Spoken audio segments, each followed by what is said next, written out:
আমি যে কয় মাস কয় বছর আমি এই দায়িত্বে ছিলাম, আল্লাহর কসম করে বলছি, আমার আদালতে আমার কোর্টে একটা মামলাও পড়ে নাই। ব্যাখ্যা দাও ওমর। আবু বকর রাদিয়াল্লাহু আনহু বলেন, ব্যাখ্যা দাও কেন পড়ে নাই? তিনি ব্যাখ্যা দিলেন যে একটা মেয়ের বিবাহের যদি ব্যবস্থা হয়, উট লাগে একটা, সেখানে 10টা গিয়ে হাজির হয়। একজন অসুস্থ হয়ে পড়লে একজন সেবা করলেই ভালো হয়ে যায়, উপকার হয়, সেখানে 10 জন গিয়ে সেবা করে। মানে সেই সময়ে সেই এলাকার মানুষগুলো একজন আরেকজনের কল্যাণ কামনা করে, যার কারণে আমার আমিরুল মুমিনিন একটা মামলা আমার আদালতে হয় নাই। আর আমাদের আদালতে মামলার ঠেলায় জজ অসুস্থ হয়, মাঝে মাঝে বিভিন্ন দেশ সব মানে রেস্ট নেওয়ার জন্য ছুটি নিয়ে চলে যায়। কথা কম। আর এই অধিকাংশ মামলাগুলো হচ্ছে মিথ্যা মামলা, বিশেষ করে আলেমদের উপর অত্যাচার, আলেমদেরকে গ্রেফতার করা, আলেমদেরকে নিয়ে জেলখানায় পুরে রাখা, আয়না ঘর আলেমদের জন্য তৈরি করা। কথা বলে ঠিক কিনা? আমার সম্মানিত অবাক হয়ে যাবেন, এই যে স্বপন ভাই যে কথা বলে গেলেন, ওনার বয়সের হবে, বাংলাদেশের নিয়ামত, আমাদের সেই ঢাকা দক্ষিণ কি উত্তরের বর্তমান যে আমির আমাদের মাসুদ ভাই, কথা বলে ঠিক কিনা? তার একটাই অপরাধ ছিল, কোরআনের কথা বলেছেন, ইসলামী আন্দোলন করেছেন। ইসলামী আন্দোলন করার কারণে, কোরআনের কথা বলার কারণে, নামাজ প্রতিষ্ঠার কথা বলার কারণে, দ্বীন কায়েম হওয়ার কথা বলার কারণে আমার এই ভাইটাকে, সোনার ভাইটাকে, আমার ভাইয়েরা জেলখানায় আবদ্ধ করে 55 বার, তাকে 55 দিন তাকে রিমান্ডে নিয়ে অত্যাচার করা হয়েছে।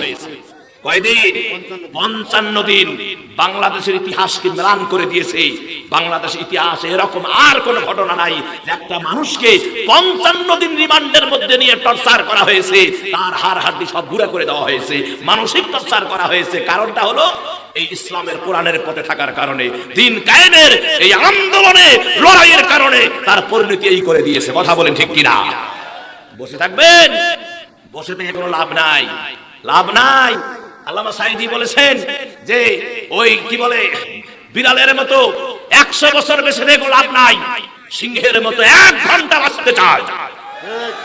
বিড়ালের মতো 100 বছরে কোনো লাভ নাই, সিংহের মতো 1 ঘন্টা বাঁচতে চাই। কথা বলেন ঠিক কিনা?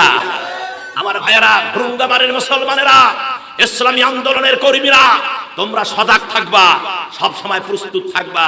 আল্লাহ কিন্তু আমাদের দিকে চোখ তুলি তাকাইছে।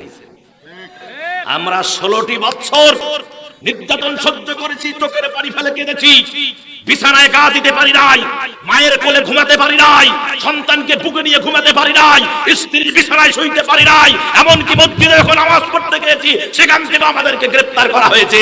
এমনকি মা মরে গেছে, বাবা মরে গেছে, তাদের জানাজা নামাজে ইমামতি করতেছিলাম, নামাজ শেষ, হ্যান্ডকাপ লাগা শেষ। আমরা কিন্তু ভুলে যাই নাই, আমরা ভুলে যাই নাই। আমাদের কষ্ট হৃদয় এখনো গাথা আছে। তাই বলি, অন্যায় যারা করেছো, পুলিশ থেকে শুরু করে, বিজিবি থেকে শুরু করে, র‍্যাব থেকে শুরু করে, প্রশাসনিক ভাই যারা আছো, তোমরা যারা অন্যায় করেছো, এই বিজয় লগ্নে বাংলা থেকে পালিয়ে যাও। তোমাদের এই বাংলায় থাকার কোনো অধিকার নাই। কথা বলেন ঠিক কিনা? কারা কারা একবার দুহাত তুলে দেখান। এই শিবিরের ছেলেরা তাকবীর করে, তাকবীর মারো।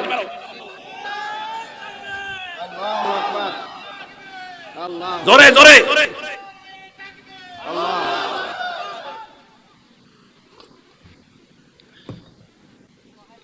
তাকবীরে তাকবীরে ময়দান কাঁপবে। কথা কোন ঠিক কিনা? তাকবীরে তাকবীরে কি ময়দান কাঁপবে। ভয় আছে এখনো? এখনো ভয় আছে? কিসের ভয়? সাহায্য কে করেছেন? আমরা কেঁদেছি, আমরা মাজলুম, ঠিক কিনা?